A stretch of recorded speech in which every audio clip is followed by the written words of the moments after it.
Ya pemirsa, seperti yang sebelumnya kami informasikan bahwa untuk olah TKP pada hari ini, kami akan mengupdate untuk Anda dan salah satunya Menteri Dalam Negeri Tito Karnavian yang meninjau olah TKP sekaligus lokasi kebakaran Teradrone di Kemayoran saat ini tengah berlangsung dan berikut kita simak informasi untuk Anda. Saat makan siang ya, karyawannya lebih kurang, total semuanya lebih kurang 76 sampai 80 orang. Tapi karena sebagian sedang makan siang, yang sisa adalah lebih kurang berapa Pak? 41 orang. 41 orang, dan kemudian ada kebakaran, mereka terjebak. Terjebak karena untuk turun ke bawah, tidak ada jalur ke bawah. Kebakarannya di bawah. Sehingga wafat 22 orang.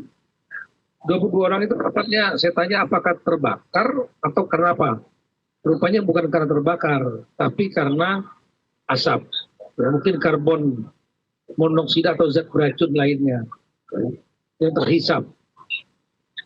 Kemudian yang 19 berhasil evakuasi. Saya menyampaikan apresiasi yang tinggi kepada Dinas Pemadam Kebakaran yang cepat sekali datang setelah mendapat laporan dalam waktu 7 menit setelah laporan langsung datang ke TKP dan kemudian melakukan evakuasi melalui jalur samping sehingga 19 orang dapat diselamatkan, tapi yang 22 orang tidak dapat diselamatkan.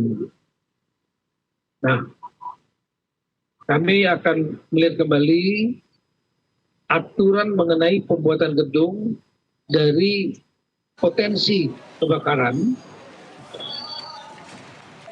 yang saya sampaikan tadi. Ada sistem OSS, ada mengeluarkan PBG, prosedur bangunan gedung. Yang ketiga ada sertifikat layak fungsi SLF, pemeriksaan oleh petugas damkar untuk memenuhi syarat SLF. Dan saya tanya tidak ada regulasi untuk diperiksa secara reguler. Misalnya tahun sekali atau 2 tahun sekali. Kalau kendaraan umum kan ada uji kirnya, diuji ulang lagi kendaraan umum. Nah, apakah untuk gedung-gedung juga, terutama gedung-gedung yang high risk, risiko tinggi, itu diperlukan untuk pengecekan reguler supaya tidak terulang lagi peristiwa ini. Karena kalau kita lihat kebakaran ini terjadi di lantai 1 tanpa ada jalur evakuasi. Mungkin ada alat pemadam kebakaran tapi tidak sempat lagi. Saya nggak tahu apakah ada sprinkler di situ untuk memadamkan api. Yang jelas gedung ini kalau terjadi kebakaran, apalagi di lantai 1, itu sangat berbahaya sekali. Karena tidak ada jalur evakuasi. Dan nggak ada alat pemadam kebakaran yang mencukupi. Nah, ini yang kita tidak inginkan terulang di masa mendatang di tempat-tempat lain juga. Besok saya akan melakukan Zoom meeting dengan seluruh kepala daerah dan seluruh kepala dinas kebakaran, serta DPM PTSP, Dinas Penanaman Modal Pelayanan Terpadu Satu Pintu, yang mengeluarkan izin PBG, persetujuan bangun gedung. Saya kira itu rekan-rekan. Ada yang mau ditanyakan?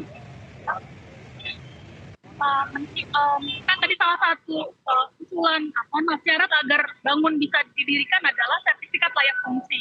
Apakah sudah ditelusuri siapa yang mengeluarkan sertifikat kelayakan fungsi ini, di tahun berapa? Dan data yang sebelumnya ditunjukkan adalah ada lebih dari 300 bangunan di Jakarta, Pak, yang menjadikan tidak ada mitigasi bila terjadi bencana atau kebakaran. Apakah juga akan diperlebar Pak pengawasannya ke gedung-gedung lain selain yang gedung? Ya pemirsa, baru saja kita menyaksikan pernyataan dari Mendagri Tito Karnavian yang melakukan olah TKP